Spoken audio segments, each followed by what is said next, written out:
Alright, Shalom, Shalom, Shalom. I want to give all praises to Yahweh Bahashim, Yahweh Shai Bahashim Rakakadash. Double honors to the apostles and elders of Great Millstone who rule well. And peace and salutations to the Akim out there spreading truth like wildfire and all spreading this truth like wildfire and all truthfulness and in all sincerity, and shalom to the rest of the hopeful elect out there. I got this article. I just got part of it, but I'm gonna go on that. U.S. picks troops to prepare for potential deployment to Middle East. The U.S. military has selected roughly 2,000 troops to prepare for potential deployment to support Israel, the so-called State of Israel. U.S. defense officials said the troops are tasked with missions like advising and medical support. The officials said, and they are from across the U.S. Armed Service. They aren't intended to serve in a combat role, the official said. No infantry have been prepared to deploy order. The troops are currently stationed both inside the Middle East and outside, including Europe, the official said. It isn't clear under what circumstances the U.S. could deploy the troops or to where, but the Pentagon decision signaled it's preparing to support Israeli troops should Israel launch a ground incursion into Gaza. And a a the least the flock is drawing in is drawing in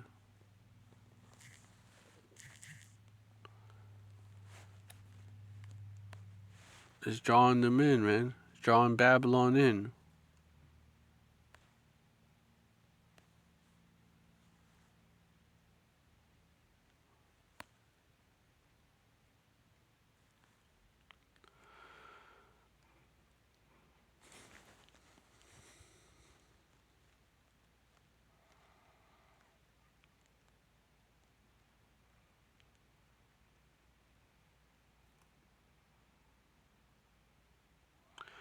Jeremiah 15:45. Therefore hear ye the counsel of Yahweh that he hath taken against Babylon, and his proposals that he hath proposed against the land of the Chaldeans. Surely the least of the flock shall draw them out. Surely he shall make their habitation desolate with them. Verse 46, at the noise of the taking of Babylon, the earth is moved, and the cry is heard among the nations. Yeah, because what if these troops get injured or attacked because they're involved in the war? Helping the injured Israeli troops. What if that happens? Then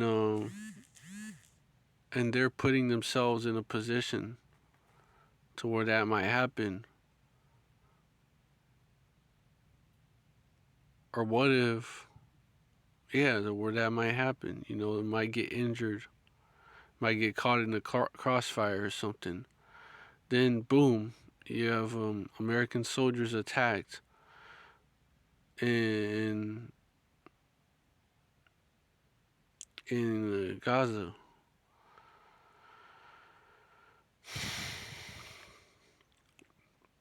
So that could definitely draw them in for good.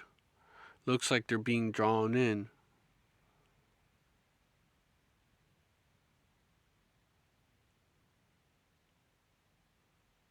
Drawing them out, man.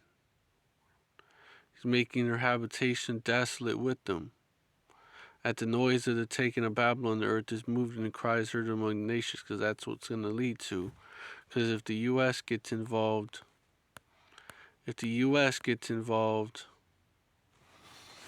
and it looks like they're trying to get involved in a way, if the U.S.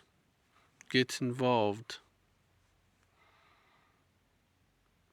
and helps the Israelis, Amalekites, helps them destroy, helps them, ethnically cleanse Gaza, basically. Helps them do that. It's going to lead to this right here.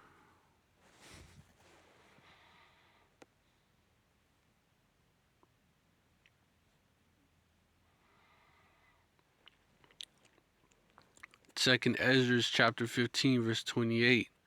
Behold, an horrible vision and appearance thereof from the east. Verse 29, whereof the nations of the dragons of Arabia shall come out with many chariots, and the multitude of them shall be carried as the wind upon earth, that all they which hear them may fear and tremble. Verse 30, also the Carmanians raging in wrath shall go forth as the wild boars of the wood, and with great power shall they come and join battle with them, and shall waste a portion of the land of the Assyrians, which that's land of the Assyrians is that's spiritually America. And the Carmanians are the Iranians. Dragons of Arabia, that's Ishmael, man. Verse 31, and then shall the dragons have the upper hand, remembering their nature, and if they shall turn themselves conspiring together in great power to persecute them.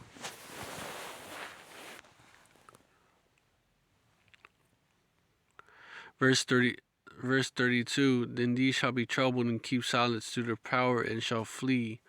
Verse 33, and from the land of the Assyrians shall the enemy besiege them and consume some of them, and in their host shall be fear and dread and strife among their kings, house divided. Verse 34, behold clouds from the east and from the north unto the south, and they are very horrible to look upon, full of wrath and storm. Verse 35, they shall smite one another, and they one upon another, and they shall smite down a great multitude of stars upon the earth, even their own star, and blood shall be from the sword into the belly. And this is going to happen, this part where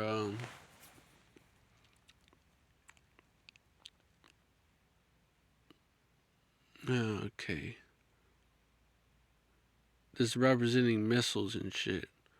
Not necessarily nuclear yet, because the mark of the beast gotta be, the MOT to the B gotta be implemented before that happens.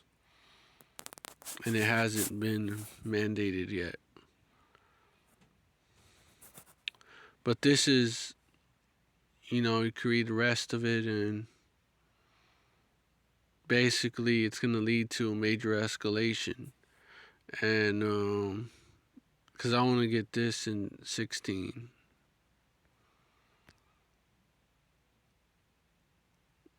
In the wars.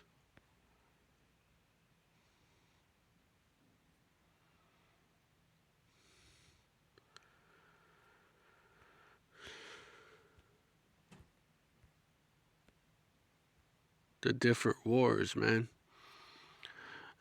Second Ezra 16 verse 33, the virgins shall mourn having no bridegrooms, the women shall mourn having no husbands, their daughters shall mourn having no helpers. Verse 34, in the wars shall their bridegrooms be destroyed, and their husbands shall perish of famine. Yup.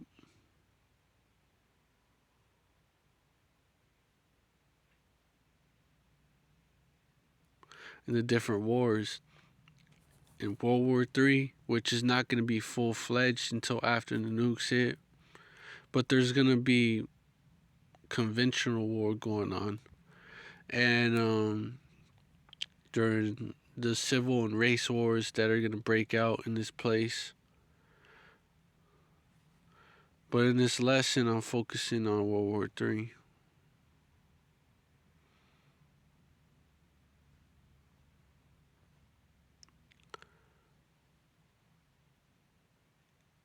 It's basically escalate when the Iranians, the U.S. gets involved full on. When the U.S. gets involved,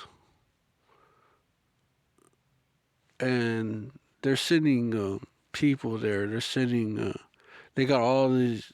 They're sending 2 aircraft carriers, One is already there, and they're sending also they're sending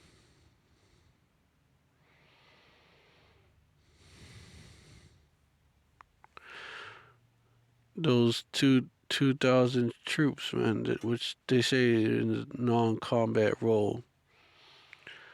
But that's just Esau speaking peacefully, but all was deceit.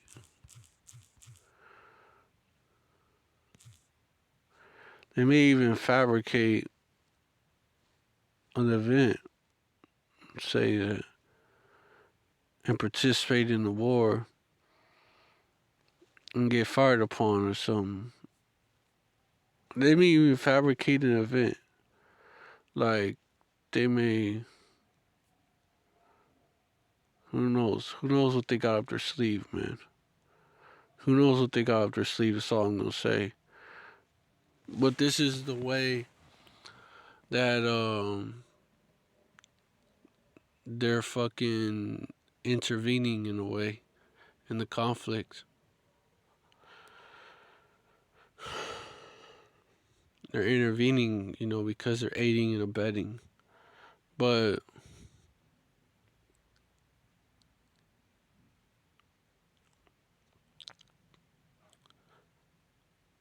they could have crisis actors like say that they was fired upon and shit like that. And just have them serve as crisis actors, say that they was fired upon and attacked, and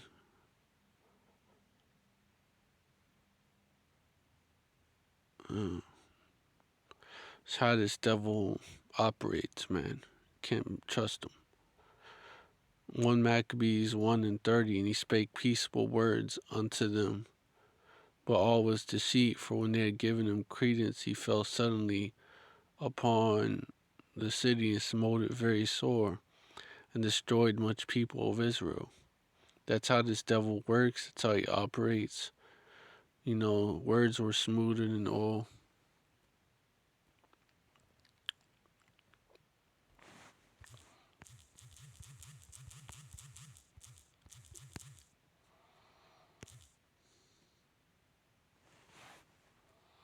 Smoother than butter. I think that's how it goes. Come on, you kidding me?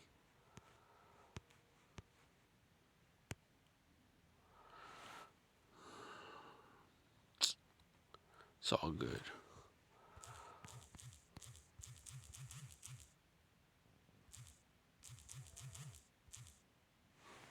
Yeah, I know it goes like that. Yeah. Smoother than butter, softer than oil. Psalms 55:21. The words of his mouth were smoother than butter, but war was in his heart. His words were softer than oil, yet were they drawing swords, man. Yet were they drawing swords. That's how this devil operates, man.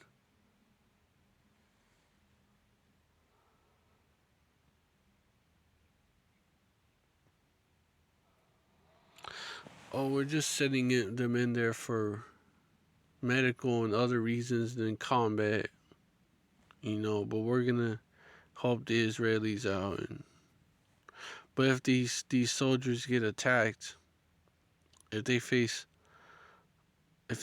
attack, or if somehow they stage something like U.S. soldiers were attacked, now we're involving now we're getting completely involved in the conflict. We're sending more troops.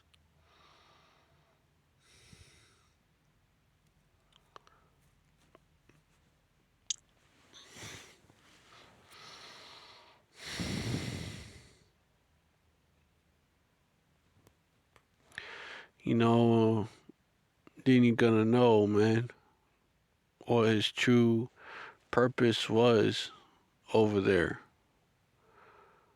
What this devil really wanted to do.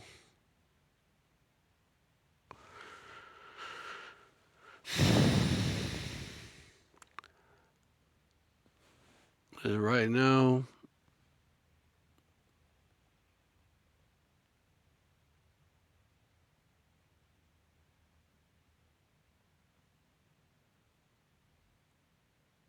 advising and medical support.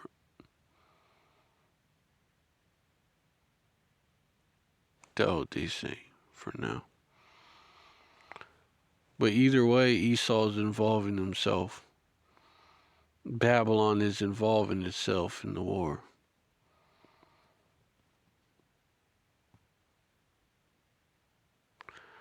And they're going to help who? They're going to support the state of Israel. And this is a way that they are involving themselves in the war, man.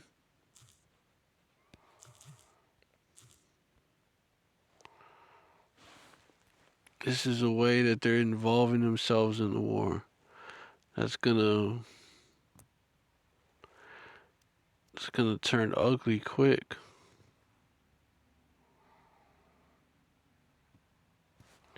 This is how we know that these other prophecies are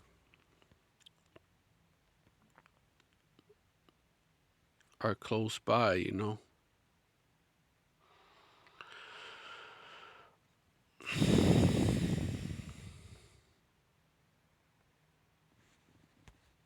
Hold on.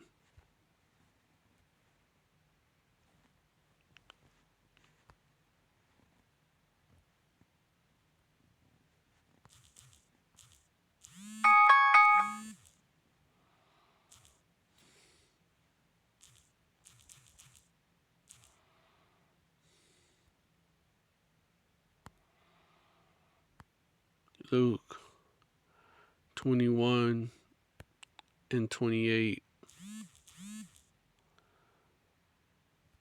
Damn. You kidding me? Yeah, Satan tried to stop me from bringing it out, but it's still being brought out.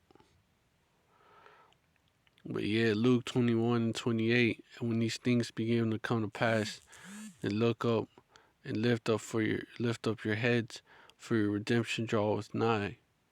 Yo, so let me see if there's more meat on that bone.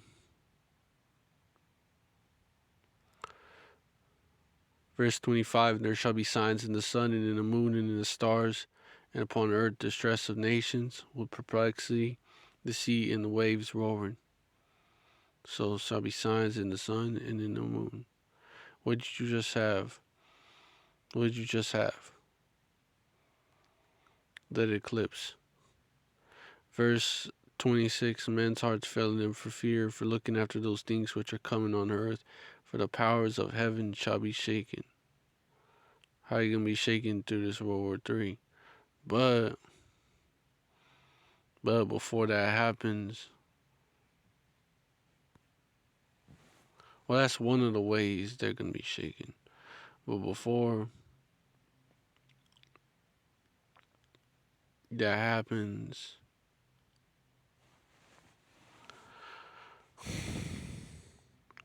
before World War III goes nuclear, right?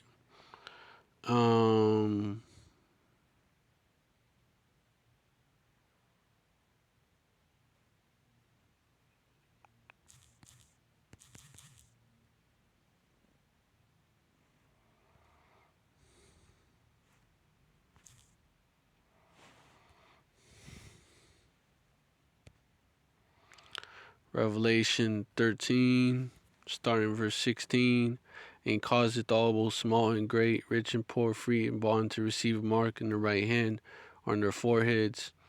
Verse 17, and that no man might buy or sell, save he that had the mark or the name of the beast or the number of his name. Verse 18, here is wisdom, let him that hath understanding count the number of the beast, for it is the number of a man, and the number is 666. And how do you know that it's before then? Before World War III goes nuclear. Revelation 14, I'm start at verse 9. I'm gonna start at verse 8. And there followed another angel saying, Babylon is fallen, that great city, because she made all nations drink of the wine of the wrath of her fornication. Verse 9. And the third angel followed them, saying with a loud voice, If any man worship the beast and his image, and receive his mark in his forehead or in his hand. Verse 10. The same shall drink of the wine of the wrath of the Most High Power Yahweh, which is poured out without mixture into the cup of his indignation. And he shall, of his indignation. And he shall be tormented with fire and brimstone in the presence of the holy angels and in the presence of the Lamb. Verse 11. And the smoke of their torment ascendeth up for ever and ever, and they have no rest day nor night, who worship the beast in his image, and whosoever receiveth the mark of his name. Verse 12. Here is the patience of the saints. Here are they that keep the commandments to the Most High Power Yahweh, and the faith of Yahushai.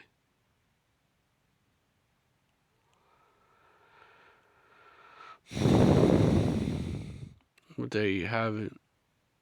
The beast, the MOT to the B, obviously happened before, and prophecy obviously is going to happen before World War III goes nuclear and Babylon falls. No way it falls shall be utterly burned with fire, man.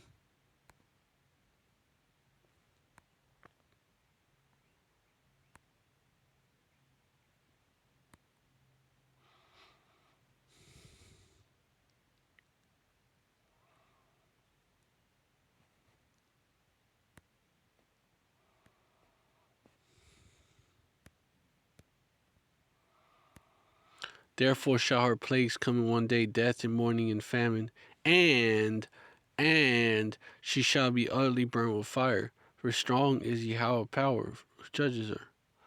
Verse 9. And the kings of the earth who have committed fornication and lived deliciously with her shall bewail or lament for her when they shall see the smoke of her burning.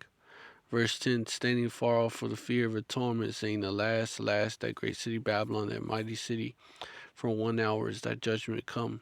Verse 11. And the merchants of the earth shall weep and mourn over her, for no man buyeth their merchandise any more. Yup, Babylon the Great is going to burn. That's clearly America. Isaiah 14:13, verse 19, verse 17. Behold, I will stir up the Medes. Binding Medes are the Russians. Against them which shall not regard silver, and as for gold, they shall not delight in it. Verse 18. Their bows also shall dash the young men to pieces, and they shall have no pity on the fruit of the womb. Their eyes shall not spare children.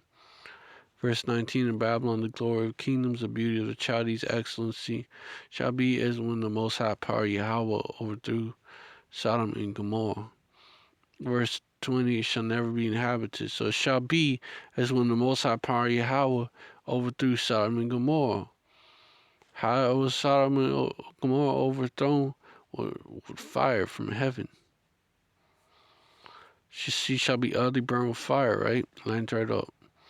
Verse 20. It shall never be inhabited, neither shall be dwelt in from generation to generation. Neither shall their raven pitch tent there, neither shall the shepherds make their fold there. Verse 21. But wild beasts of the desert shall lie there, and the desert house shall be full of doleful creatures, and owls shall dwell there, and satyrs shall dance there. Verse 22. And the wild beasts of the island shall cry in their desolate houses, and dragons in their pleasant palaces, and her time is near to come, and her days shall not be prolonged. This place is through. But this is coming soon, because you see all this build up. If third woe is close, so let me get that. Third woe is nigh. Revelation 11:14. The second woe is past, and behold, the third woe cometh quickly. The third woe cometh quickly. the Third World War. But with that, I hope this. So the MOT to the B is even closer. Alright. So this was another World War III update. And I hope it was edifying.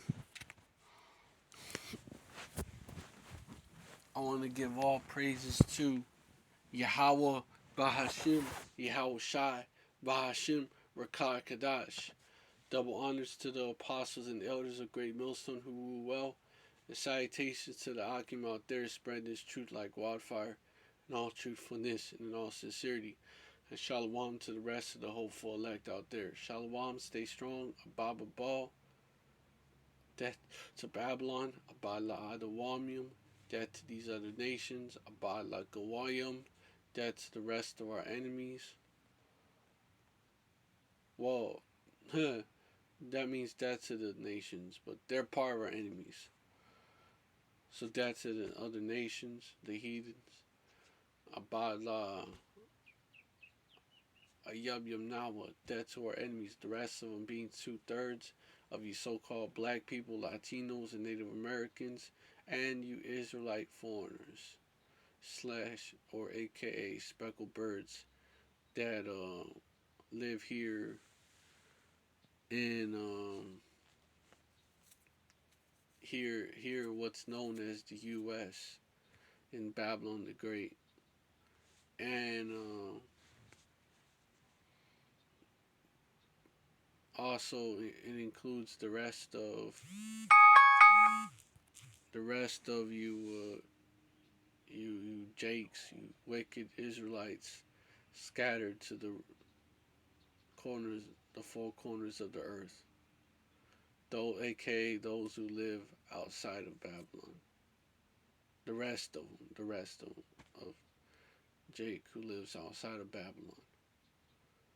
The wicked of them is what I'm speaking of. Shalom, stay strong, Ababa Ball, and Yasharallah forever.